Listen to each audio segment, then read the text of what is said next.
نحمده ونصلي على رسوله الكريم اما بعد فاعوذ بالله من الشيطان الرجيم بسم الله الرحمن الرحيم قال الله تبارك وتعالى في كلامه المجيد والفرقان الحميد وقال الذين لا يعلمون لولا يكلمنا الله أو تأتينا آية كذلك قال الذين من قبلهم مثل قولهم تشابهت قلوبهم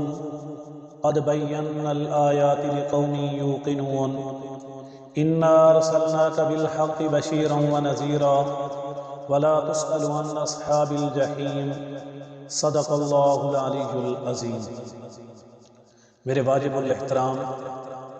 خواتین و حضرات، وقال الذین، کہا ان لوگوں نے، لا یعلمون، جو نہیں جانتے،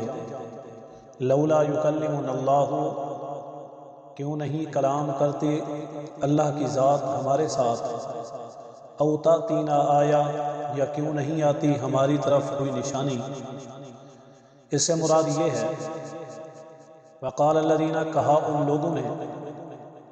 اس کے اندر تین تفسیریں ملتی ہیں۔ پہلی تفسیر تو یہ ہے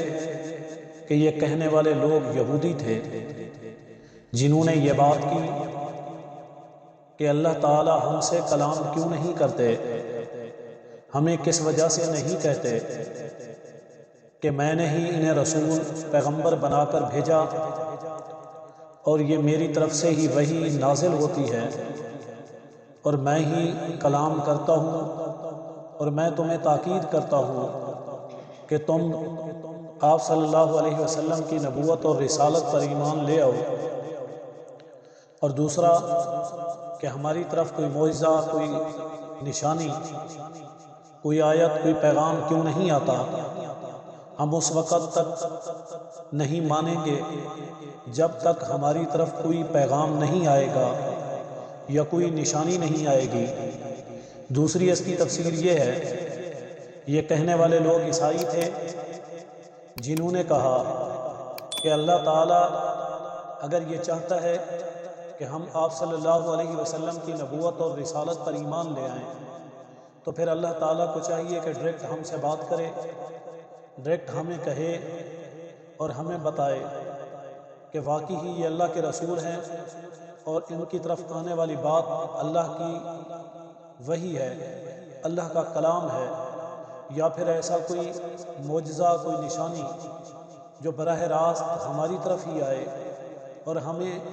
اس نشانی پر، اس بات پر، اس معجزے پر یقین آ جائے کہ واقعی یہی بات ہے، پھر ہم تسلیم کریں گے، ایمان لائیں گے۔ اور تیسری بات یہ ہے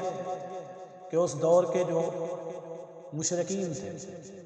یہ بات ان لوگوں نے کی، یعنی عرب کے بعض مشرک لوگوں نے یہ کہا کہ اگر اللہ تعالیٰ یہ چاہتے ہیں کہ آپ کی نبوت اور رسالت کو تسلیم کیا جائے تو پھر اللہ تعالیٰ کو ہم سے بات کرنی چاہیے یا ہماری طرف ہی کوئی معجزات بھیجنے چاہیے۔ بہرحال یہ جون لوگ بھی تھے، اللہ نے ان لوگوں کو جہل کہا، اور اس کے بعد اسی طرح فرمایا قال الذین من قبلہم، یہی بات کی ان لوگوں نے جو ان سے پہلے تھے، ان کی بات بھی ان کی مثل تھی، ان سے ملتی جلتی تھی۔ اس سے مراد یہ ہے کہ آپ صلی اللہ علیہ وسلم کے زمانے سے پہلے جتنے بھی ادوار اور زمانے گزرے، آپ سے پہلے جتنے پیغمبر اور رسول آئے، جب انہوں نے اپنی قوموں سے بات کی، اپنے زمانے کے اندر واعظ و نصیحت کی، تو جن لوگوں سے انہوں نے بات کی ان لوگوں نے بھی اسی طرح کی بات چیت کی، اس سے ملتے جلتے کلمات کہے، ملتی جلتی باتیں کہی۔ تشابہت قلوبہم، فرمایا ان کے دل بھی ان جیسے تھے، یعنی ان کے دلوں کی کیفیت، ان کے دلوں کی مرادیں، ان کے دلوں کی چاہت ایک جیسی ہے، ان کے اندر مشابہت ہے، بات بھی ایک جیسی اور نیت بھی ایک جیسی ہے۔ ارشاد باری تعالیٰ قد بینا الآیات لقوم یوقنون، یقینی بات ہے کہ ہم نے نشانیوں کو واضح کر دیا اس قوم کے لیے جو یقین رکھے۔ ہم نے ہر ایک چیز کھول کر ان کے سامنے رکھی، ہم نے ہر ایک چیز کو ان کے سامنے واضح انداز کے ساتھ بیان کیا، انہیں بتایا، انہیں سمجھایا تاکہ یقین آ جائے۔ تو جن لوگوں نے یقین کیا ان کے لیے یہ چیزیں کافی ہیں، اور جن لوگوں نے نہیں ماننا، چاہے انہیں جتنی بھی دلائل دیے جائیں، چاہے انہیں جتنی نشانیاں بتائی جائیں، چاہے انہیں جتنے کلمات کہے جائیں، تب بھی ان لوگوں نے اس بات کو تسلیم نہیں کرنا۔